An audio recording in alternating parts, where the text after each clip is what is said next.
For the first time, Raila Amolo Odinga has actually released something that looks like the IEBC portal that actually reflects him as being the winner of the last year's general elections. No one has basically challenged those results. The Kenya Kwanza side is actually insisting that the Supreme Court had made a decision, and they've not been able to say that what the whistleblower is saying through Raila Amolo Odinga is that William Ruto actually lost the election and IEBC cooked figures. Similarly, Chebukati, Marjan, and anybody in IEBC has not been able to challenge the results that Raila Amolo Odinga has put so far out there.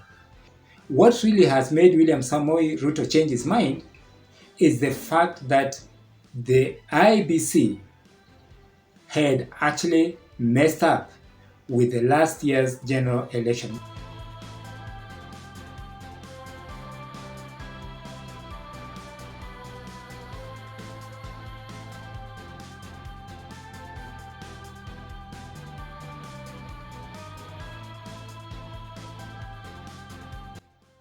If you see Raila Amolo Odinga, please tell him that number one, he has made a mistake by accepting so quickly to talk to William Ruto.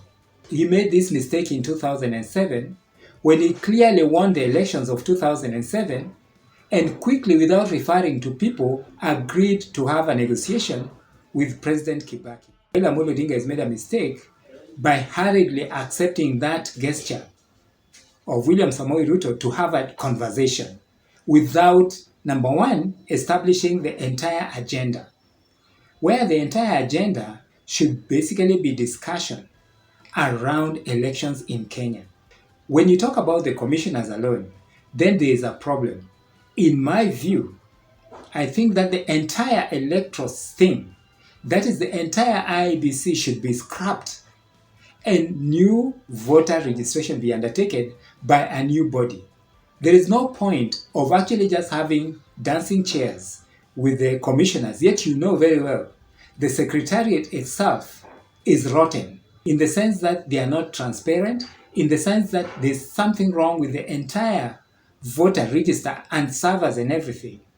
In my view, it should be a question of discussing the entire electoral process in Kenya, such that new people should be recruited, new data should be gathered, as so that we know exactly who is there and who is not, so that the entire thing should be looked at.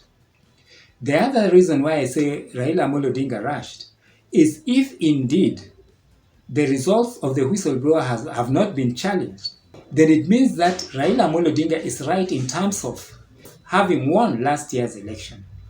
So what Raila Amolo Odinga should have insisted on, and that is why I say he should have at least then extended the maandamano for one more day. He should insist on having a government of national unity, not handshake. He made that mistake of handshake with Moi. He made that mistake of handshake with Kibaki.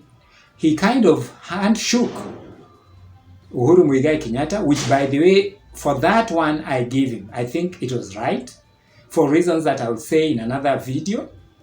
And now, I hope he's not going to make the same mistake of handshake with William Ruto, unless, of course, he is actually asking for a government of national unity, so that the entire electoral process be sorted out, so that we can begin to have a good system of election in this country, a democratic system of election in this country in 2027. Forget about the commissioners. Raila Amolo Odinga should remember that this agreement is basically not between him and Ruto. Uhuru Kenyatta should be central in this discussion. Kalonzo should be central in this particular discussion. And Martha Karua should take the lead in any negotiations that will take place between William Ruto and Raila Amolo Odinga. The agenda should be right. Agenda should be set. The structure should be agreed on. It should not be like parliament, like what the truth is. Raila Amolo Odinga has had a better age, but he's actually made a mistake by just quickly accepting to agree with William Samoei Ruto. Why do you think William Samoei Ruto has changed his mind? Do you think that Raila Amolo Odinga should just go ahead and negotiate with their current agenda? What would he tell you? Thank you very much for tuning in. Welcome to Talk to Africa. My name is George.